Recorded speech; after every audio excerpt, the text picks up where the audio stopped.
G'day and welcome to another bumper edition of the MCDFNL Footy Show. My name's Yendi and always excited to be with you. Of course, this show's thanks to the great sponsors of Bendigo Bank. I'm here with Shane Anwell, looking back around 13, mate. What a big weekend it was. It was a big weekend and some really good games. Yeah, and we're starting to see the ladder really starting to come into play now. And a lot of jostling going on at the moment, and a lot of clubs really getting the calculator out, working out where they need to be. Yeah, exactly. Percentage will definitely come into it, no doubt about it at all. As Natty Bialba continued on their great performances this year, 19-18 at 132, defeating Avoca at 6-10-46.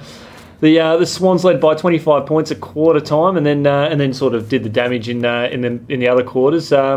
A good performance by them, or are the Bulldogs still getting some form and players back? Oh, look, I think poor old Avoca have had a tough time this year with only the couple of wins. They've been beset by injuries and unavailabilities and whatnot, and that hasn't helped them out. And I think, though, the game on the weekend probably really did reflect where the two clubs are at the moment.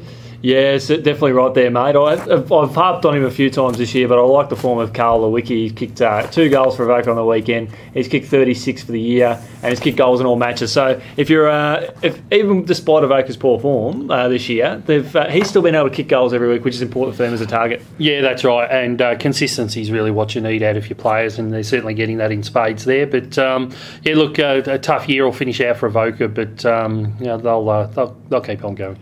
Carisbrook 13-8-86 defeating Royal Park 7-7-49. The Tigers actually led this one by 3 points at quarter time before Carisbrook kicked away after quarter time.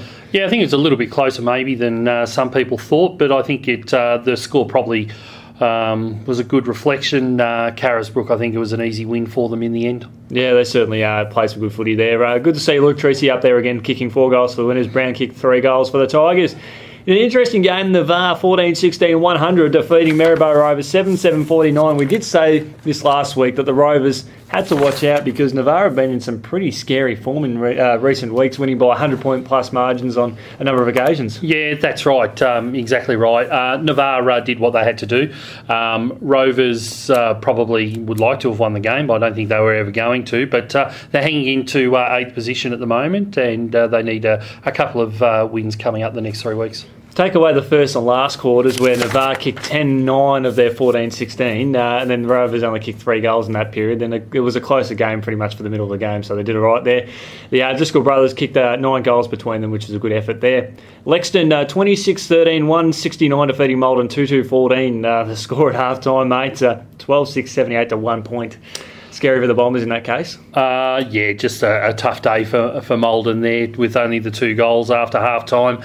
And a great percentage boost for Lexington might come in handy a little bit later on, and certainly would have been a good confidence boost for them. Tough day at the office for Maldon, and well done to Lexington. Yeah, some good form there. The Tigers kicked 7 goals in the third and final terms. Love the form of Matty Brown. He kicked 8 goals for the day. He has 26 from 6 games this year, or he started the year without kicking a major, so he's been in good form as of late as a rising forward. Newstead keeping their finals hopes alive, mate. 17-14, 116 to Campbell's Creek 7-6-48. Well, we've spoken the last couple of weeks about Newstead that they need to win all the games going forward from here, probably to keep their finals hopes alive. So they're doing what they need to do. It was a good win over Campbell's Creek, 68 points there, and doing what they need to, and they just need to keep it going. And they certainly finished the game off stronger as well, because they're only 6 points up at half time, and then they sort of kicked away in the second half, which is good for them. Yeah, certainly went on with it, that's for sure.